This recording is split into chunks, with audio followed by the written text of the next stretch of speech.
Bismillah. Assalamualaikum warahmatullahi wabarakatuh. Alhamdulillahirabbil alamin wassalatu wassalamu ala asyrofil mursalin sayyidina Muhammad wa ala alihi wasallam. Yang sama-sama kita hormati Pak Kabid PAI Jawa Timur, Pak Hesan dari Tenaga Ilmu, para kasih, para dari Ustadz Perpustakaan Nasional sudah meninggalkan kita, dan tentu para pengawas dan guru PAI dari Jawa Timur yang saya banggakan. Alhamdulillah, semua alhamdulillah, puji syukur kita panjatkan kepada Allah Subhanahu wa taala. Kita semua mudah-mudahan sehat walafiat. Mudah-mudahan kita terus bisa meningkatkan karya kita, dedikasi kita kepada bangsa dan negara. Salawat dan salam pada kita sanjungkan dari Bapak Junjungan Nabi Muhammad SAW yang senantiasa kita junjung dan kita sanjung. Mudah-mudahan kita mendapatkan syafaatnya kelak di kiamat. Amin. Bapak Ibu sekalian yang saya hormati, saya mohon maaf ini walaupun mantan direktur PAI, tapi saya nggak enak sudah ngomong di depan karena sudah ada direkturnya yang baru lagi ya. Jadi saya berdiri di sini sejarah bahwa pernah di PAI ya, pernah bersama teman-teman semua bagaimana membesarkan PAI, tapi sekarang saya harus geser ke tempat lain. Kalau saya nggak geser-geser, orang lain nggak bisa nempatin tempat saya. Kita ini harus digeser karena orang lain juga biar bisa menikmati juga. Banyak kesamaannya ini ya. Tadi salam literasi begini, di LSM juga begini salamnya. Karena ini maknanya luar biasa. Ini bisa begini, bisa begini, bisa gini, bisa gini. Jadi bisa hebat. Ini perintah ini. Ini perintah kalau dari leader biasanya begini. Kalau dari intelektual begini. Kalau dari pengusaha begini. Makanya kata Robert Kiyosaki, anak-anak kita semua itu hebat. Every student is star. Semua anak adalah bintang. Yang IP-nya A juga hebat, akan jadi intelektual, profesor, doktor, kiai. Yang IP-nya B juga bagus, jadi birokrat, kepala biro, jadi kabin. Yang IP-nya C atau D itu kalau nggak DO ya doa gitu. Nah, itu juga hebat, karena yang nilainya E itu, D itu biasanya jadi pengusaha. Nah, kenapa biasanya gagal? Karena jargonnya pengusaha itu apa? Hanya orang-orang yang berani gagal total yang akan berhasil total. Makanya banyak sekali yang orang gagal studinya tapi hebat karirnya. Ya. Makanya kuliah saya kalau lihat di sini lama sekali 12 tahun dulu S3 itu. Karena sebenarnya saya ingin gagal biar jadi orang hebat dulu. Tapi di mana-mana selalu ditanya kapan selesai, akhirnya saya selesaikan. Berarti nggak sehebat yang gagal. Banyak orang yang gagal studinya sukses karirnya. Tapi lebih banyak lagi yang orang gagal studinya nggak jelas karirnya. Jadi dan itu terbukti orang yang pintar itu enak. Jadi orang yang punya duit enak. Orang yang punya SK juga enak. Ya, jadi kita menghargai anak-anak kita itu. Makanya saya kalau ngajar ada yang nggak nyambung itu saya senang saya. Oh, ini calon pengusaha ini. Orang seperti ini yang insya Allah nanti akan ngasih zakat sama kita itu. Kalau yang yang pintar-pintar memberi jangan profesi biasanya. Baiklah, saya hari ini dikasih amanat oleh Pak Menteri Agama supaya ikut di Kementerian Dikbud sejak Agustus 2024 ya. Ya ini pengembangan karir saya muter-muter tadi. Kalau di satu tempat terlalu lama itu bukan pengalaman tapi pengalamaan. Makanya saya pindah-pindah, kuliah pindah-pindah. Ini mudah-mudahan dapat pengalaman baru. Ya, saya senang sekali dengan para penulis ini karena saya nggak sempat seperti Bapak Ibu yang nulis panjang-panjang. Saya tiap hari hanya nulis WA saja, satu saja, quote. Ya. Nah, karena orang sekarang malas baca yang panjang-panjang, banyak pendek-pendek. Walaupun Indonesia itu dapat gelar dapat minat baca tertinggi di dunia, Pak. Cuma baca WA, bukan baca buku. Oleh karena itu saya tulis yang pendek-pendek ini. Ya, slide berikutnya kita pelan-pelan ya. Ya, ini saya diserahkan dari Kementerian Agama ke Kementerian Dikbud untuk mengurusi film di sini dengan Prof Nazar dengan Prof Fadlizon di Kementerian Kebudayaan. Sebelum jadi Kementerian Kebudayaan tidak pernah datang ke pondok saya, kebetulan pondok saya ada pendawa namanya. pesantren entrepreneurship pemuda dan mahasiswa. Tapi kalau Mbak Yeni Wahid datang ke saya, pendawa itu apa Mas? Pendawa itu mendukung Abdurrahman Wahid. Oh iya. Kalau orang Jawa yang datang, pendawa itu apa? Ini pendapat dari Jawa gitu. Nah, kalau orang Jawa Barat yang datang saya, pendawa itu apa? Pendidikan Sunda Jawa. Pokoknya ada semua. Ini nanti kalau ada kunjungan ke Jakarta lagi, nanti ingatnya di pondok saya. Ya, karena rutin dari Sulawesi Tenggara, dari apa guru-guru juga ada kegiatan di sana. Karena memang saya tempatkan untuk pesantren yang berbeda dengan yang lain. Ya, ada satu kalimat yang saya sering dampingi Pak Nasar dulu sebelum jadi Menteri Agama itu, pernah diajak ke pesantrennya di Bumi, lihat pondoknya dan sebagainya. Banyak inspirasi juga yang saya tangkap dari apa yang dia sampaikan, luar biasa juga di pesantren yang ada beliau.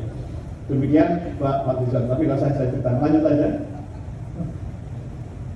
Nah, saya tadi di CV saya disebutkan, saya pernah gagas program santri berprestasi PBSP namanya, tahun 2005. 2008 diikuti oleh Tribun namanya Bidik Misi. Nah, jadi kita lebih dulu daripada Bidik Misi. Dan alhamdulillah sekarang sudah ada 5.000 santri-santri yang sudah lulus melalui program PBSP namanya, beasiswa santri berprestasi. Hampir 1.000 anak-anak yang sudah dilulus di Fakultas Kedokteran, UGM, UIN Jakarta, UNER, dan Unisma Malah Kedokteran. Kenapa? Kita ini kekurangan dokter di kampus-kampus di pesantren-pesantren. Makanya saya program pertama dokter untuk pesantren. Kenapa? Apapun sakitnya air putih itu obatnya. Itu bisa. Ya, semua aja semuanya. Nah, ini kan kasih masalah. Akhirnya tahun 2005, 2006 saya mulai dan alhamdulillah sekarang sudah dokter-dokter yang harus UGM dan sebagainya. Dan santri-santri itu sudah menyebar seluruh Indonesia. Saya di Inggris ada santri yang jemput, saya di Irlandia ada santri yang jemput, saya di Yordan ada, saya di Australia ada, semua sekarang seluruhnya. Makanya visinya Pak, mengubah takdir bangsa 2025 dulu. Sekarang kita naikkan lagi untuk yang baru ini, yaitu mengubah takdir bangsa 2045. Ya, kenapa targetnya besar? Karena banyak orang yang menyesal itu bukan karena targetnya tinggi tidak tercapai, tapi karena targetnya rendah dan tercapai. Ini langsung aja. Jadi alhamdulillah sekarang sudah kemudian kami dilanjutkan program 5.000 dokter ya. Ini cerita sedikit. Saya diprotes, katanya 5.000 dokter yang masuk punya sekian orang. Saya bilang bukan nama jumlah ini Pak, nama program. Jadi programnya itu harus ya, makanya di Kementerian Agama alhamdulillah saya masuk Kementerian Agama itu anggarannya 800 miliar di Pendis, saya keluar 2020 anggarannya sudah 52 triliun. Alhamdulillah. Dengan gagasan program baru dengan teman-teman semua ada 5.000 dokter percepatan proses. Teman-teman nggak usah takut punya ide besar itu. Saya membuat program percepat akselerasi guru besar. Saya diprotes, memang Pak Imam profesor atau profesor? Saya bilang apa? Tidak semua dokter kandungan bisa melahirkan lagi. Yang jelas semua dokter kandungan bisa membantu proses kelahiran kan gitu. Ya, jadi kalau kita ngomongin orang nggak bisa nggak apa-apa, karena memang kewenangan kita di situ. Saya nggak bisa jadi profesor, tapi semua yang jadi profesor dulu kan perlu tanda tangan di Pendis kan. Nah itu semangat itu yang harus kita bangun semua. Bapak Ibu juga semua ini mengantarkan orang-orang hebat ke AI ini. Semua menteri-menteri kita, pejabat tinggi, ini lulusan PAI mayoritas. Coba, lulusan UGM, UNER, UI, ITB, yang lulusan dari kampus kita sedikit aja.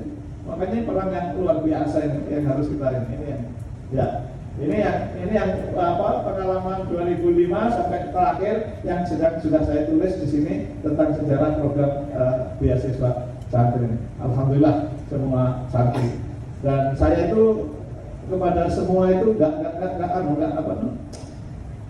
anak dari kampung kok masukkan di UGM bisa nggak? Bisa. Saya itu keyakinan aja yang penting. Yang bikin hebat nggak hebat itu karena kesempatan aja.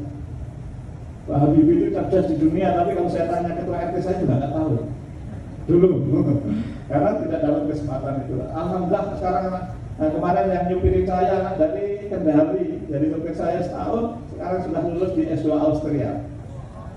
Saya mau lanjut itu ada lagi ya, ada 60 orang sudah yang ikut di Pondok Pendawa itu sudah ke Tunisia, di Australia, di semua. Saya ingin bermimpi indah dengan mereka, orang yang melayani yang tidak terjangkau dan menjangkau yang tidak terlayani. Ini makanya ada program perbatasan. Ya kita lanjut ya. Next, ya. Nah, kita ini masuk di kelompok ini ya. Kalau mahasiswa itu biasanya di urutan pertama itu hanya mikir aja kerjaan itu. Mikir aja. Nah, kalau sudah jadi dosen atau guru, biasanya itu yang kedua itu menulis yang dipikirkan. Nah, ketiga kalau sudah diangkat jadi jabatan, itu yang ketiga apa? Mengerjakan yang ditulis. Nah, kalau sudah seperti saya ini pensiun, yang terakhir ini menulis yang sudah dikerjakan. Nah, kita kalau di dunia terus menulis ini aja, mikir, menulis yang dipikirkan, mengerjakan yang ditulis, dan menulis yang dikerjakan. Nah, teman-teman sekarang sedang menulis semua ini, menulis yang dipikirkan, dari buku, dari novel, dari macam-macam ini luar biasa ini. Nah, kita coba di tempat mana saja, apakah kita waktu mahasiswa, apakah kita sedang menjadi akademisi, atau kita jadi birokrat, atau kita pensiunan pun kita punya kesempatan menulis. Nah, sekarang saya mencoba merangkum beberapa ide-ide yang pernah saya kerjakan ya, pesantren perbatasan, pesantren entrepreneurship, sama saya kerjakan, saya coba tulis-tulis sekarang, karena itu yang akan dibaca orang terus-menerus. Lanjut, nanti saya jawab aja. Nah, sekarang saya di dunia film. Saya kemarin ngejak santri-santri nonton film. Saya kasih kupon gratis ya, Jawa Timur di Jawa ini. Di daerah Jakarta ini beberapa pondok pesantren saya kasih nobar gratis itu. Ada 10 orang gantian. Ada satu kasus nonton film tuh anak-anak penontonnya itu bercucuran air mata semua. Nonton film apa? Bila Besok Ibu Tiada. Nangis, saya kagum heran. Anak-anak santri diajak nonton film 2 jam nangis bercucuran air mata. Diceramai guru, ceramai kiai, nggak ada yang nangis. Hebat banget film dengan kiai. Hebat banget dengan itu. Artinya apa? Fungsi education, pendidikan dalam film ini luar biasa. Saya kadang-kadang waktunya short, itu saya juga bercucuran air mata. Saya nggak tegaan juga lucu. Ya, karena film itu membuka luar biasa. Nah, ini film, fungsi film ada 3E nih ya. Sekarang kan zamannya E semuanya, Emani, Eso, sekarang ini E juga ini. Jadi entertain, hiburan, yang tentu hiburan, kemudian yang kedua education, dan ketiga ekonomi. Bayangkan ada film Jumbo yang nonton sudah 10 juta lebih. Film Bila Besok Ibu Tiada itu di Malaysia saja ditonton 12.000 orang. Jadi kalau ditonton 10 bikin film rata-rata yang normal 9 miliar sampai 10 miliar. Kalau yang nonton 10 juta sudah berapa puluh miliar dapatkan. Ini film berfungsi sebagai ekonomi. Belum lagi ketika film itu melibatkan hampir 99 profesi. Salah satu atau yang menjadi landasan pertama adalah penulis naskah, penulis novelnya. Nah, jadi Bapak Ibu ini yang menjadi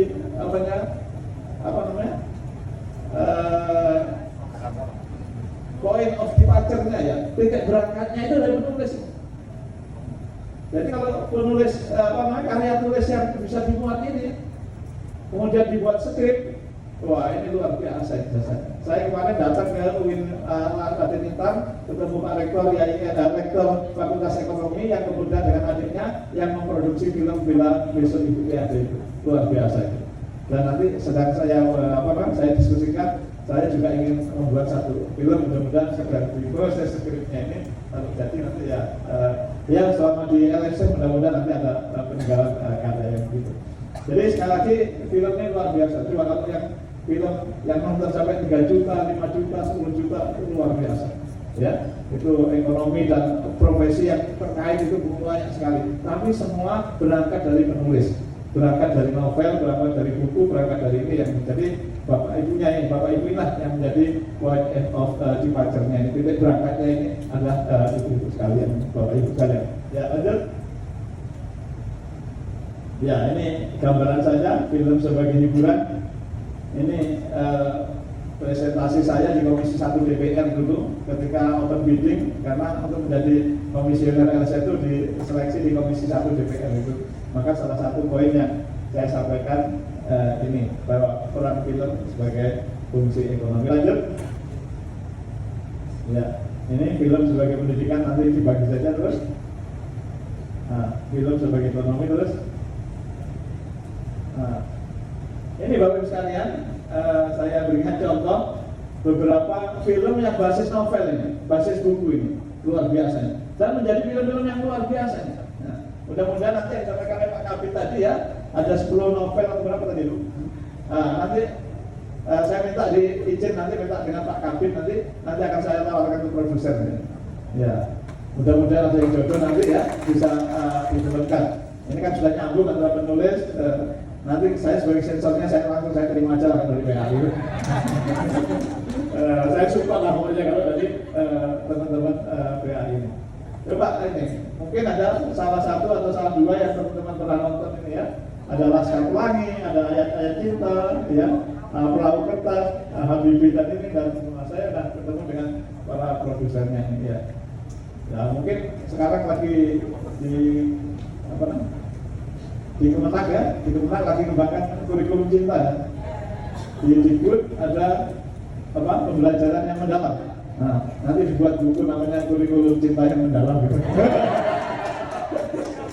Ini perpaduan antara Kemenag dan Dikbud ya.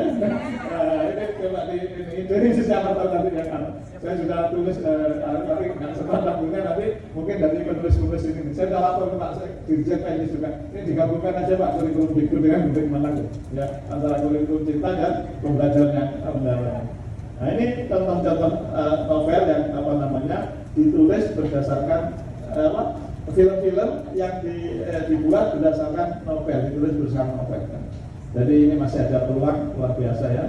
Ya hari ini mungkin teman-teman bisa lihat Jakarta ya. Nanti Pak Ersan kapan-kapan kita bawa ke Leiden ya. Karena di sana orang namanya tempat yang sangat menghargai penulis ya. Sampai majalah-majalah tahun 2000 tahun 1920 tahun 1900 dikumpulkan semua rapi-rapi itu ya, koran-koran, majalah-majalah itu saya lihat di Leiden itu ya, luar biasa. Wah kalau di Indonesia jadi kilo ini di sana disimpan rapi macam-macam, luar biasa di Leiden itu yang mengarsipkan apa namanya naskah-naskah kuno itu luar biasa. Ya lanjut, ini contoh saja Laskar Pelangi ya, ini berdasarkan novel Laskar Pelangi. Saya sudah lihat tempatnya itu di film itu. Nggak ada apa-apanya itu, hanya versi aja. Tapi kemampuan menceritakan kan yang luar biasa. Bisa diterjemahkan sampai 17 bahasa. Sampai tiap hari sekarang orang dari berbagai negara datang. Ya kalau datang ke sana ada namanya. Tapi kenapa bisa hebat? Karena berkat penulis itu. Ya. Karena mungkin penulis juga menceritakan apa yang dialami ya. Kalau kita kan hanya melihat seperti itu ya. Nah, ini luar biasa. Saya sudah langsung lihat di Bitung, di berbagai negara diterjemahkan, ditonton dan sebagainya. Nah, ini saya hanya yakin ini kehebatannya penulis itu luar biasa. Nanti teman-teman tentu juga yang sudah terpilih ini, saya kira juga mampu seperti itu. Nanti kita lihat contoh-contoh novel yang sudah dibikin. Nah, sekilas saja ya, lanjut.